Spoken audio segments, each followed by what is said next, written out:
Perang di Laut Cina Selatan ini menarik untuk dianalisa. Sejak 1 bulan ini, ketegangan di Laut Cina Selatan eskalasinya terus meningkat. Indonesia bagaimana responnya? Biasa, tenang. Tenang karena sudah paham atau tenang karena nggak paham, saya nggak tahu juga. Tenang karena tidak tahu maunya apa dan nggak percaya akan ada perang militer dunia modern ini, mungkin juga seperti itu. Kalau pengelola negara penuh dengan think tank yang capable, jawaban apapun, mau perang kek, nggak perang kek, ataupun skenario lain terjadi, tetap harus ada antisipasinya. Kalau tidak, ya makin kelihatan kualitasnya bermain di tingkat globalnya. Cemen, persis seperti COVID di Januari dan Februari. Di awalnya bilang nggak ada. Tahu-tahu ada, terus bingung, panik, gagap, caca mudik pulang kampung, pasti bakal terulang lagi. Pasti gelagapan, gagap dan biasa mencari narasi pembenaran. Tapi aman, kan sudah banyak buzzer saat ini yang membela rupiah tadi. Kalau kita, kaum UKM, ya sudah kapok nunggu. Kita bergerak juga versi kita. Sekarang, yuk kita kupas tentang perang di Laut Cina Selatan. Bagaimana? Pastinya ini buat kita saja, kaum piramida di bawah, bukan buat elit politikus, tapi bisa jadi analisa pembanding agar pemerintah punya kacamata lain melihat berbagai kemungkinan, sehingga bisa mengambil langkah tepat untuk rakyat. Kalau itu, ya monggo silahkan ambil ide kita. Karena selama ini, yang rakyat lihat hanya keputusan untuk kepentingan segelintir orang, termasuk masuknya TKA oleh pejabat yang berbisnis ke Sulawesi, kemudian melanjutkan reklamasi Teluk Jakarta. Bau-baunya tetap menjalankan protokol kolonialisasi 5.0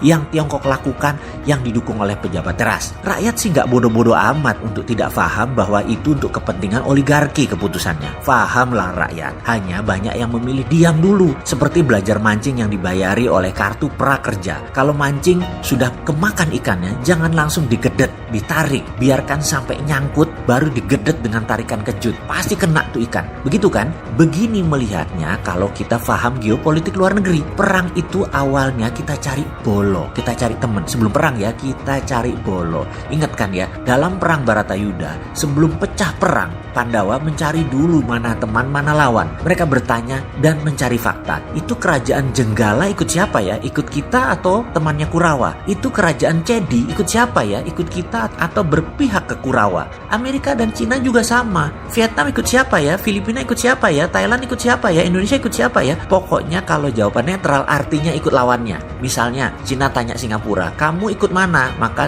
timbul jawaban diplomatis, kami netral, kami negara hub. Jawaban itu di mata Cina artinya Singapura ikut Amerika. Kalau Amerika tanya Singapura, kamu ikut siapa? Jawabannya kami selalu di belakang Amerika. Mulai paham? Jawaban diplomatis tadi bisa terbaca. Dan apakah pejabat Tiongkok dan agen Amerika akan bertanya dengan kalimat langsung seperti tadi? Ya tidak. Di pelajaran dunia diplomasi ada banyak trik jebakan pertanyaan yang menguji arah jawaban. Sehingga kalau diplomat senior dan pengalaman internasional hafal sekali jebakan pertanyaan tadi dan akan dijawab dengan lincah. Sebelum dilakukan lobby-lobby by phone oleh para pemimpin puncak, para ambasador biasanya sudah gerasak gerusuk manuver cari informasi. Dan paling cepat adalah dengan tindakan yang namanya test the water dilakukan. Saat ini ketegangan itu diukur langsung di lapangan. Nelayan Cina masuk ke perairan Indonesia di Natuna. Indonesia diam saja. Nelayan Vietnam beberapa saat yang lalu masuk ke perairan Indonesia. Ditembak, ditahan, dan ditenggelamkan kapalnya. Di sini di Laut Cina Selatan ternyata saat ini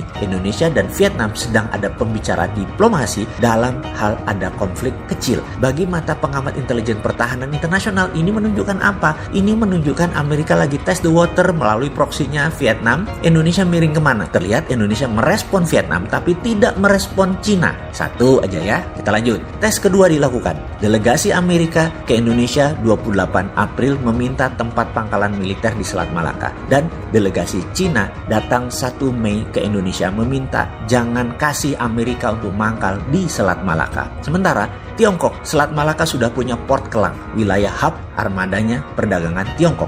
Jawaban diplomasi Indonesia adalah Indonesia negara bebas aktif, jadi tidak memihak manapun dan permintaan akan pangkalan militer Amerika ditolak.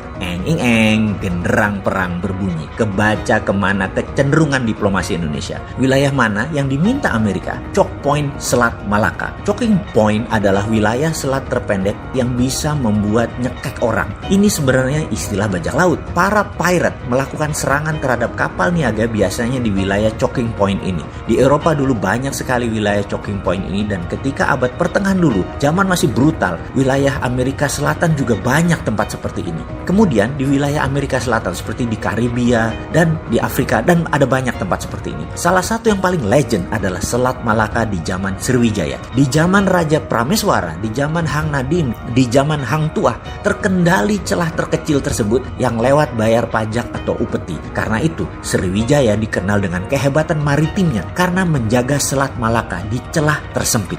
Kalau sekarang, bernegara ini rada-rada, jadi dibiarkan terbuka. Monggo bos, sampean kok ngene sih jadi pejabat? Kita lanjut analisanya. Apakah bedil akan meletus di kedua belah pihak? Kalau perang militer terjadi, siapakah yang akan menang? Kita tahu dari jawaban dan tindakan yang pejabat negara ambil. Sudah paham bukan? Waduh, saya istighfar dulu deh. Gemeter tangan saya mau melanjutkan.